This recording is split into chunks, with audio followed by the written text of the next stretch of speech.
से निकली है बात दूर तलक जाएगी। बात कुछ ऐसी है कि मन को छू जाएगी। जी हाँ, प्रधानमंत्री नरेंद्र मोदी का मन की बात कार्यक्रम देशवासियों की अच्छाइयों का, सकारात्मकता का एक अनोखा पर्व बन गया है। एक ऐसा पर्व जो हर महीने आता है और जिसका देशवासियों को हर महीने इंतज़ार रहता है।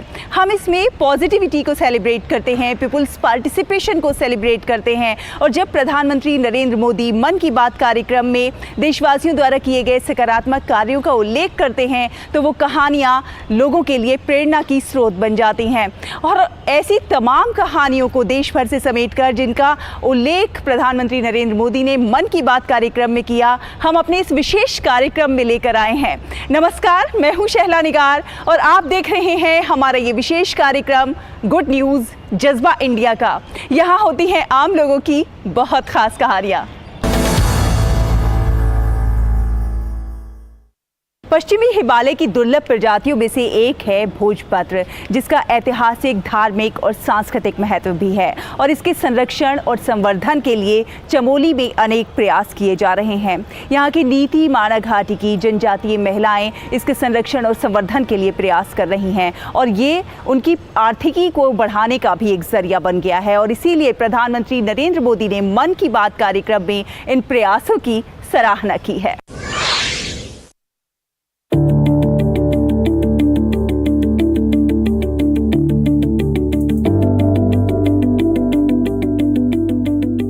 भोजपत्र पर बेहद सुंदर स्मृति चिन्ह और कलाकृतियां बनाती देवभूमि की ये महिलाएं आत्मनिर्भरता की एक नई इबारत लिख रही हैं। भोजपत्र की ये प्राचीन विरासत उत्तराखंड के लोगों के जीवन में खुशहाली ला रही है। ये महिलाएं भोजपत्र से नए नए प्रोडक्ट तैयार कर रही हैं और साथ ही साथ भोजपत्र की दुर्लभ प्रजातियों को संरक्षित करने का काम भी कर रही हैं। और इसीलिए प्रधानमंत्री नरेंद्र मोदी ने अपने मासिक कार्यक्रम मन की बात में नीति माना की महिलाओं का विशेष जिक्र किया। उन्होंने कहा कि महिलाओं की ओर से भोजपत्र पर दी गई भेंट मेरे लिए जीवन की सबसे महत्वपूर्ण चीजों में से एक है। मैं इससे अभिभूत हूँ। भोजपत्र जो पश्चिमी हिमालय की एक सांस्कृतिक और एक ऐतिहासिक धरोहर है, तो उसको स्मृति चिन्ह के रूप में डेवलप करने के लिए हमने जो माणा और नीति घाटी की स्वयं सहायता समूह की महिलाएं हैं, उनको नेशनल रूरल लाइवलीहुड मिशन के माध्यम से हमने कैलीग्राफी सुलेख प्रशिक्षण कार्यक्रम आयोजित हमने कराए उनके लिए, जिसके माध्यम से अभी तक 35 से भी ज़्यादा महिलाओं की ट्रेनिंग की जा चुकी है। दरअसल भोजपत्र का एक ऐतिहासिक महत्व भी है। हम जानते हैं कि प्राचीन काल में हमारे शास्त्र और ग्रंथ भोजपत्र पर सहेजे जाते रहे हैं और अब पश्चिमी हिमालय की दुर्लभ प्रजाति भोजपत्र के संरक्षण और संवर्धन के लिए सीमावर्ती गांवों में नर्सरी तैयार की जा रही है, ताकि आने वाले समय में लोग भोजपत्र को जान सकें और साथ ही साथ ये स्थानीय लोगों की आजीविका का और रोजगार का साधन भी बन सके। माना के प्रधान पीताम्बर मोल्फा और अंजू रावत का कहना है कि भोजपत्र से वो मालाएं, स्मृति चिन्ह, पूजा की सामग्री तैयार करते हैं। लेकिन जब से प्रधानमंत्री नरेंद्र मोदी जी माना आए और उन्होंने भोजपत्र के बारे में विस्तार से देश दुनिया को इसकी जानकारी दी, तब से हमारे रोजगार में इजाफा हुआ है। विगत वर्ष 21 अक्टूबर 2022 को हम जब भारत के यशस्वी प्रधानमंत्री का माणा गांव का दौरा था, हमने उसमें एक अभिनंदन पत्र उनको दिए। आज यही हमारा एक आजीविका का स्रोत बन गया है। वर्तमान में हमारे लोग जो है भोजपत्र के पद पर बद्रीनाथ जी की स्तुति, बद्रीनाथ जी के आरती वगैरह लिख के समूह के माध्यम से इसको बेचा जा रहा है और मैं आशा करता हूं कि इससे हमारी आजीविका को एक बहुत बल मिलेगा।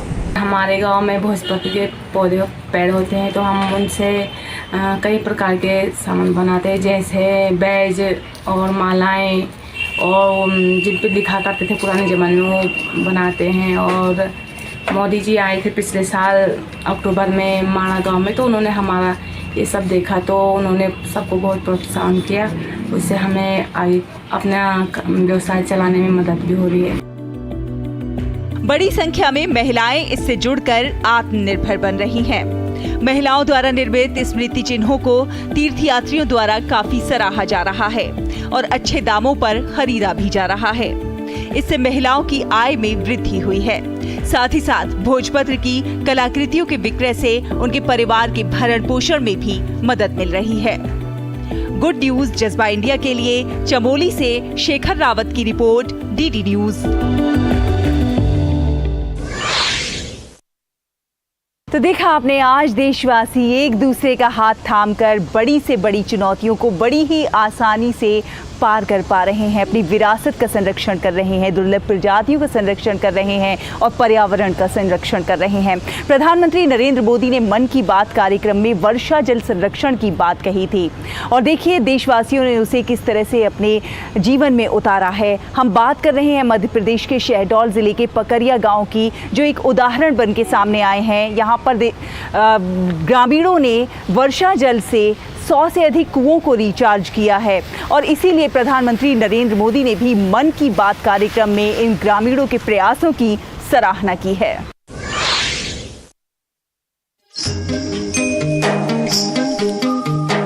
जल संरक्षण समय की जरूरत है। प्रधानमंत्री नरेंद्र मोदी ने मन की बात कार्यक्रम में जल संरक्षण के प्रयासों के लिए पकरिया ग्राम के आदिवासी समाज की सराहना की। उन्होंने कहा कि पकरिया के आदिवासी समाज ने अपनी मेहनत से गांव के 100 कुओं को जल पुनर्भरण प्रणाली में परिवर्तित कर दिया है। अब इस इलाके के लगभग 800 कुओं को रिचार्ज किया जा रहा है।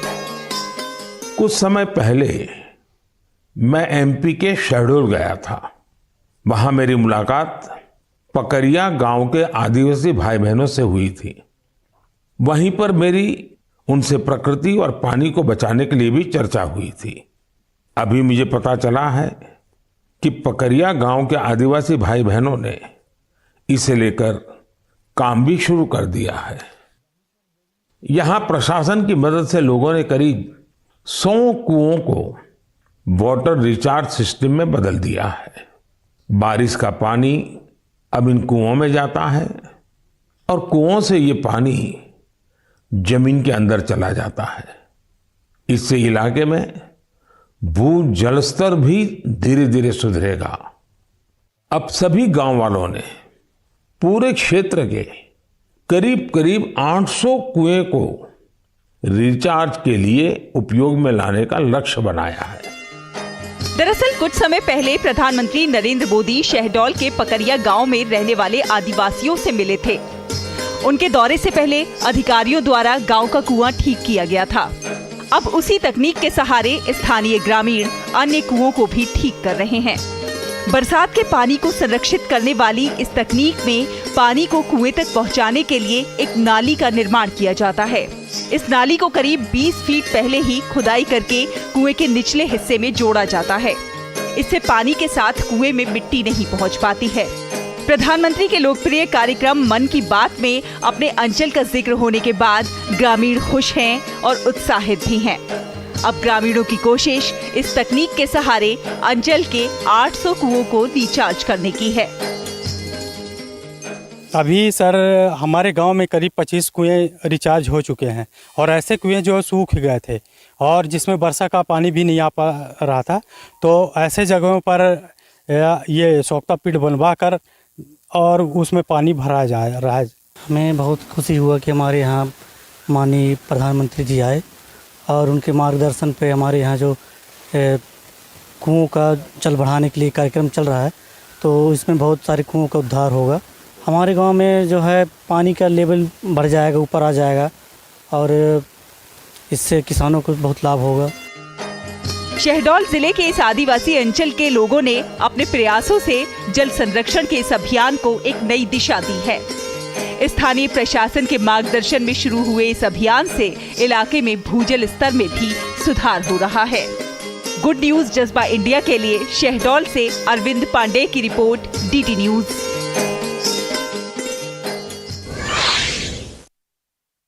तो तो देखा आपने, प्रधानमंत्री नरेंद्र मोदी देशवासियों से किसी बात के लिए जब आह्वान करते हैं तो देशवासी उसे कैसे अपने जीवन में उतारते हैं, और पूरे देश से जल संरक्षण की जो सकारात्मक खबरें सामने आ रही हैं वो बहुत ही सुखदायी हैं। ऐसी ही अच्छी खबरों के सफर को भी जारी रखेंगे, लेकिन वक्त एक छोटे से ब्रेक का है। जल्द हाजिर होते हैं। आप देखते रहिए गुड न्यूज़ जज्बा इंडिया का।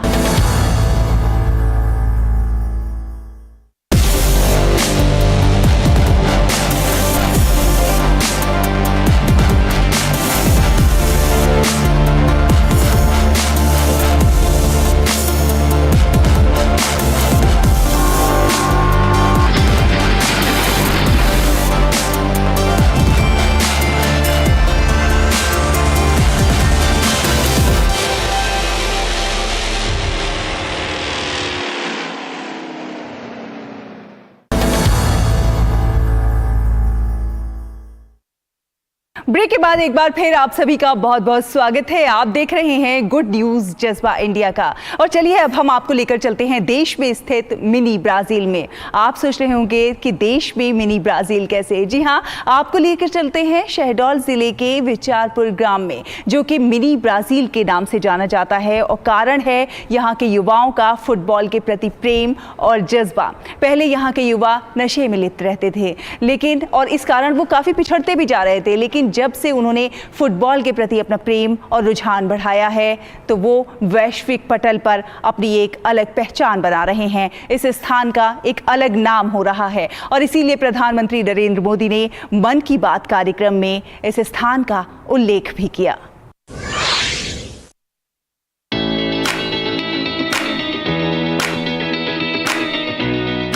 शहडोल जिले का बिचारपुर गांव अपनी फुटबॉल क्रांति के चलते पूरे देश में सुर्खियां बटोर रहा है। आदिवासी बहुल इस अंचल में फुटबॉल के सैकड़ों क्लब बन गए हैं, जो राज्य और देश के स्तर पर अपने खिलाड़ियों की प्रतिभा के लिए जाने जाते हैं। प्रधानमंत्री नरेंद्र मोदी ने मन की बात कार्यक्रम में शहडोल के बिचारपुर की इस फुटबॉल क्रांति से देशवासियों को अवगत कराया। प्रधानमंत्री ने बताया कि किस प्रकार से शहडोल का यह गाँव फुटबॉल के उभरते सितारों का गढ़ बन गया है। एमपी के शहडोल में एक गांव है बिचारपुर।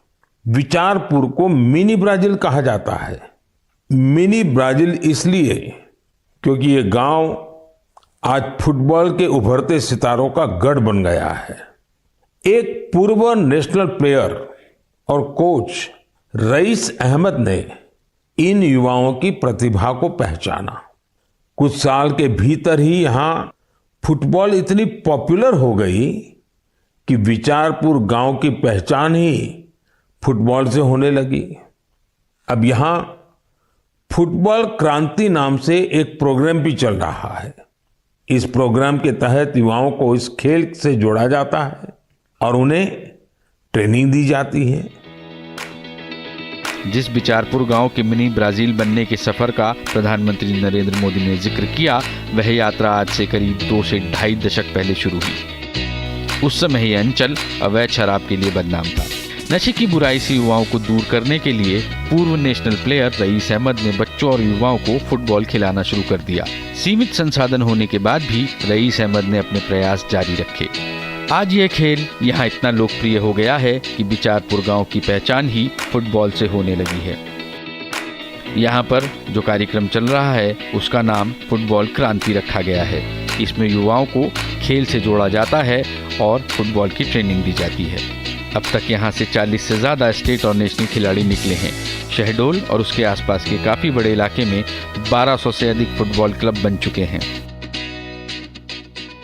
माननीय प्रधानमंत्री जी ने जो बिचारपुर गांव का उदाहरण दिया, शहडोल का नाम लिया, मेरा नाम लिया, उसमें एग्जाम्पल दिया, मैं बहुत आभारी हूं माननीय प्रधानमंत्री जी का। बच्चों में वहां के एक नेचुरल प्रतिभा है, उनके कहें तो उनके अंदर एक फिटनेस है जो मेरे को लगी कि हाँ, अगर इनको थोड़ा सा अगर सही गाइड मिल जाए तो ये बच्चे बहुत आगे बढ़ सकते हैं। और मैंने वही किया, उनमें टेक्निकल डेवलपमेंट उसमें किया, उनको खेल का तरीका सही किया उनका कि कैसे बॉल रोकते हैं, कैसे पास करते हैं, कैसे जगह बनाई जाती है बॉल लेने के लिए और कैसे मोमेंट बनते हैं, सारी चीज़ें मैंने टेक्निकल रूप में डेवलप किए। यहाँ के बच्चे सर स्टेट नेशनल लेवल पे खेल रहे सर, और एकेडमीज़ के लिए ट्रायल्स हो रहे सर। तो वो क्या है सर, वो एकेडमीज़ वो बच्चों को काफ़ी ज़्यादा चीज़ें दे रही है, वहाँ पे पढ़ाई दे रही है सर, उनको खाना दे रही है, रुकना दे रही है, सब चीज़ें उनको अवेलेबल करवा रही है सर वो एकेडमी, फ्री में सर सभी चीज़ें, इस खेल के माध्यम से, फुटबॉल खेल के माध्यम से। शहडोल का ये अंचल जो कभी नशे की बुराई के लिए बदनाम हो गया था, आज युवाओं के जुनून की बदौलत मिनी ब्राज़ील कहा जाने लगा है। देश की फुटबॉल नर्सरी के तौर पर विकसित हो रहे इस गांव ने पूरे मध्य प्रदेश को नई पहचान दी है। गुड न्यूज़ जज्बा इंडिया के लिए शहडोल से अरविंद पांडे के साथ bureau report, DD news.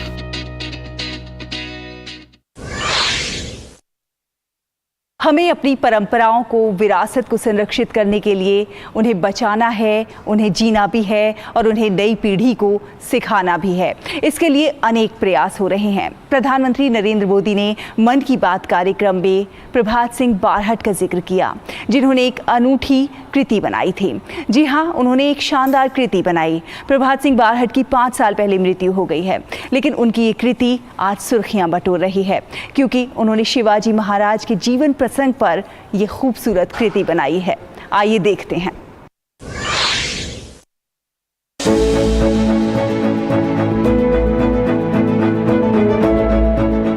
Shivaji की सवारी, एक अनोखी पेंटिंग जिसकी चर्चा आज हर ओर है। ये पेंटिंग राजकोट के कलाकार प्रभात सिंह बारहट ने बनाई थी। ये पेंटिंग छत्रपति वीर शिवाजी महाराज के जीवन की एक घटना पर आधारित थी।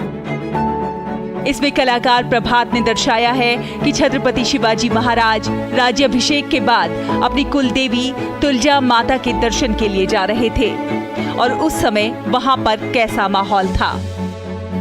हिंदू साम्राज्य की स्थापना करने के बाद शिवाजी महाराज अपने सैनिकों के साथ माता जीजाबाई के चरण स्पर्श करने जा रहे थे। उस प्रसंग का पूरा दृश्य इस पेंटिंग में दर्शाया गया है। प्रधानमंत्री नरेंद्र मोदी ने मन की बात कार्यक्रम में इस पेंटिंग का जिक्र किया और परंपरा और विरासत को सहेजने के लिए उनकी कलाकारी की तारीफ की। ये शिवाजी महाराज जब मुगलों का साम्राज्य दबदबे में था, अंग्रेज का प्रवेश हो रहा था, उस समय शिवाजी महाराज एक अद्भुत व्यक्ति और उन्होंने हिंदू साम्राज्य की स्थापना की सोच रखी और ये हिंदू साम्राज्य स्थापना दिन के अनुसार वो प्रोसेसन निकाला, मंदिर जाएंगे, फिर वापस आके अपनी माता को पाँव छूने वाला पूरा प्रसंग ये पेंटिंग में दर्शाया गया है। 100 मीटर तक ये पेंटिंग कंप्लीट हो गया है। 20 मीटर तक वो लाइनिंग ड्राइंग भी है, इसलिए 125 मीटर हम बोल सकते हैं। और आगे का पेंटिंग प्रभात सिंह ने पहले 6 बाय 6 फुट लंबा एक ट्रेसिंग किया हुआ है। अब उसमें हमें आगे कलर भरना है और आगे पेंटिंग बढ़ाना है। छोटे से छोटे आदमी के बारे में सोचना ये नरेंद्र भाई की विशेषता है। और हम कहें कि हमारे घर के लिए तो एक ये उत्सव है कि प्रभात सिंह ने ये पेंटिंग को अपने बच्चे की तरह डेवलप किया है, तो आज उसकी बात हो तो हमारे घर में हर कोई बहुत खुश है। गौरतलब है कि इस 100 मीटर की पेंटिंग को बनाने में प्रभात सिंह बारहट को 15 साल लगे थे और उसके बाद उनका देहांत हो गया था। प्रभात सिंह का स्वप्न था कि शिवाजी महाराज के जीवन का ये पूरा प्रसंग इस पेंटिंग में दिखाएं। इस उत्कृष्ट कृति को प्रभात सिंह के घर पर उनके निजी स्टूडियो में कैनवास पर कुशलतापूर्वक उकेरा गया था। छत्रपति शिवाजी महाराज के जुलूस की इस पेंटिंग को बनाने के लिए उज्जैन के प्रसिद्ध इतिहासकार और पद्मश्री पुरस्कार विजेता विष्णु प्रभाकर बनकर जी ने उनके लिए प्रेरणा स्रोत का काम किया था। आज प्रभात सिंह बारहट हमारे बीच नहीं है, लेकिन उनकी पेंटिंग समाज को एक खास संदेश देती है। गुड न्यूज जज्बा इंडिया के लिए राजकोट से ऋषि दवे की रिपोर्ट, डीडी न्यूज।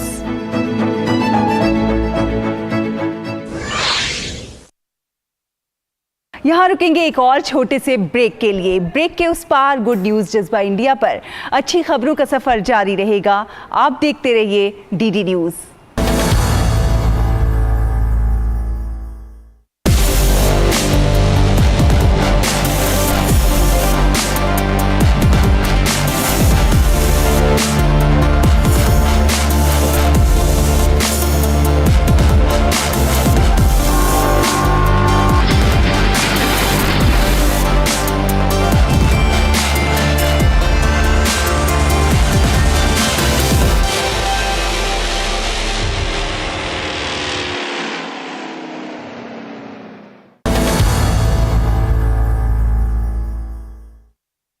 अब हम बात करेंगे कोयम्बटूर के वडावली के चित्रकार राघवन सुरेश की। इनका जिक्र भी प्रधानमंत्री नरेंद्र मोदी ने अपने मन की बात कार्यक्रम में किया, क्योंकि ये बहुत खास काम कर रहे हैं। ये लुप्त हो रहे लुप्तप्राय जानवरों के, पक्षियों के और पौधों के चित्र बनाते हैं और चित्र इतने सजीव होते हैं कि देखते ही लगता है मानो बोल उठेंगे।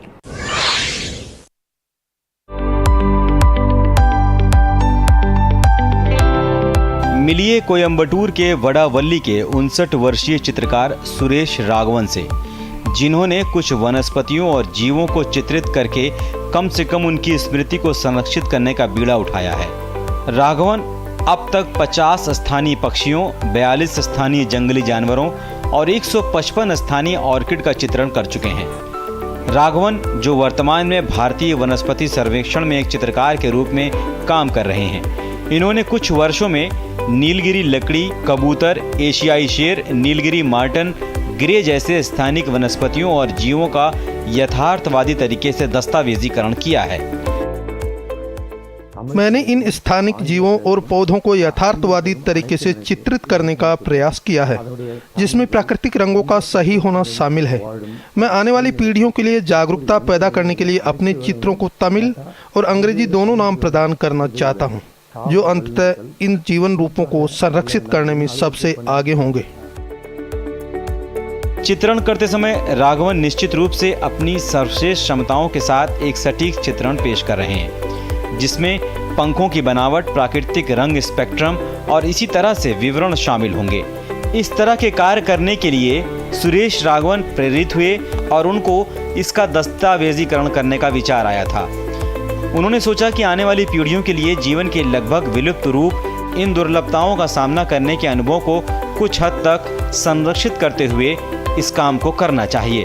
उनका परिवार भी पूरे दिल से उनका समर्थन कर रहा है। सुरेश ने मन की बात में उनका उल्लेख करने के लिए प्रधानमंत्री को धन्यवाद दिया है। चित्रकार राघवन सुरेश का कहना है कि प्रधानमंत्री द्वारा मन की बात में पर्यावरण संरक्षण से संबंधित उनकी पेंटिंग के प्रयासों का उल्लेख कर उनके प्रयासों को एक बड़ी मान्यता दी है। मैं चित्र कभी नहीं बेचूंगा। यदि मैं ऐसा करता हूं तो इन दृष्टांतों को आम आदमी तक पहुंचाने का मेरा सपना भी स्थानिक जीवन रूपों के साथ गायब हो जाएगा। मैंने अपने चित्र प्रदर्शित करने के लिए स्कूलों और कॉलेजों के संपर्क शुरू किए हैं। मेरे चित्र कई पुस्तक मेलों में प्रदर्शित भी किए गए हैं। उन्होंने 2017 से अब तक 350 से अधिक पेंटिंग बनाई है। विशेष रूप से उन्होंने बहुत सटीक चित्रों और प्रासंगिक जानकारी के साथ भारत के पश्चिमी घाट की प्रजातियों का दस्तावेजीकरण किया है। गौरतलब है कि सुरेश ने बिना किसी व्यावसायिक उद्देश्य के पौधों, पक्षियों और जानवरों सहित सभी प्राकृतिक संसाधनों की सुरक्षा के महत्व पर जोर देने के लिए इन चित्रों को चित्रित किया है। वो चाहते हैं कि आने वाली पीढ़ियां लुप्तप्राय प्रजातियों के बारे में जानें। गुड न्यूज जज्बा इंडिया के लिए कोयम्बटूर से ब्यूरो रिपोर्ट, डीडी न्यूज़।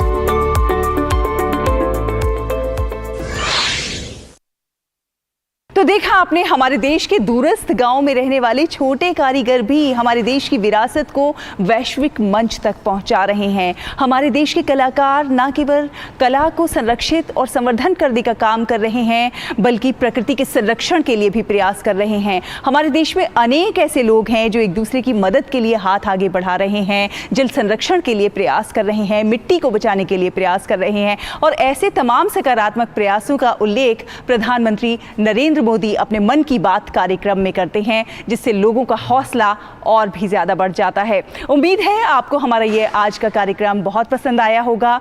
आपको हमारा ये प्रोग्राम कैसा लगा, आप हमें ईमेल भी कर सकते हैं। हमारा ईमेल आईडी है ddgoodnewsindia@gmail.com। अगले हफ्ते फिर हाजिर होंगे कुछ और अच्छी कहानियों के साथ।